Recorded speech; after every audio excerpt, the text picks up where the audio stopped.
Well, Louis, facing our trauma is rarely, and I'd say maybe never, just a one and done kind of experience. You get it out there, you tell Ted, you tell your wife, but that doesn't mean it's over or done with. So, what steps did you continue to take to overcome the shame messages of your past and to walk out God's truth for you? For one, the biggest thing that I had to handle was the critic within and the negative voices that I had been listening to for so many years that I'm not good enough. Nobody will understand. The list was pretty long. And so the lie that I'm not good enough was straight, I believe, was a lie straight from hell. And of course, during my lifetime, my answer to being good enough was work a little harder and milk a few more cows, make a little bit more money. That was how I handled it. So because we were in marriage therapy, I had to join a 7 Pillars group. And it was in that 7 Pillars group that we were also doing marriage therapy. And Lori and I, our marriage began to really connect at a new level. And not just sexually. We connected at a level that after 40 years of marriage, we didn't think was even possible. And it wasn't easy because I was the one who had to do most of the changing. Lori was an innocent bystander. And so I felt like I had the spotlight on me during this period. Dr. Ted always says, if you got a question, ask your wife if you're doing something right or wrong. And, through Lori's guidance, I've been able to drop the anger. I still, for no reason, will get angry, and I have to catch myself at it because it's usually around a question that Lori will ask me, and I'll immediately hear in my head, she's asking that because you're not good enough.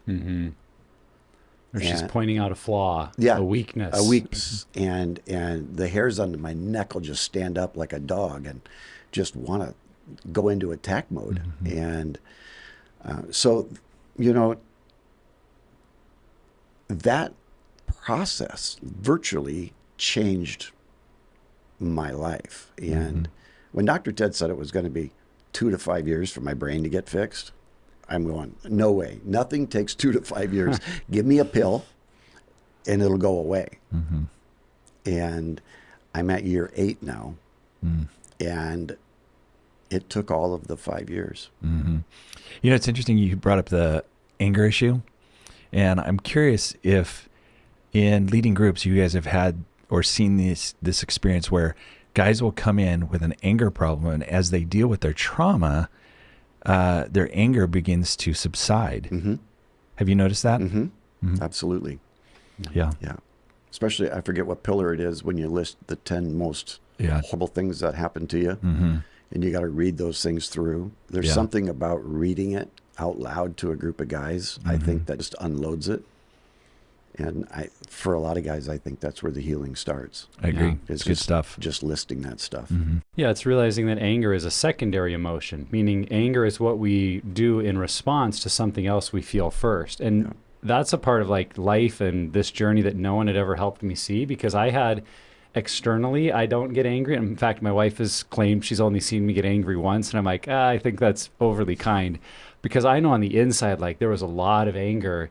And what would trigger it underneath was fear or feeling humiliation or having a weakness exposed, and that everyone would see I wasn't good enough. And all of the performance stuff that I had built would come crumbling down because people would go, oh, you're a fraud. You're actually a nobody. You're not good enough. And even if that was far, far away from the truth, that little bit of fear that might happen would create the anger. And then the anger is what would create my critical response or my critical look to my kids. And as you start to unpack that, you realize man, there is a lot more going on underneath my anger. And if all I try to do is to quote unquote, stop being angry, and I think a lot of Christians, that's kind of their goal. Stop being angry.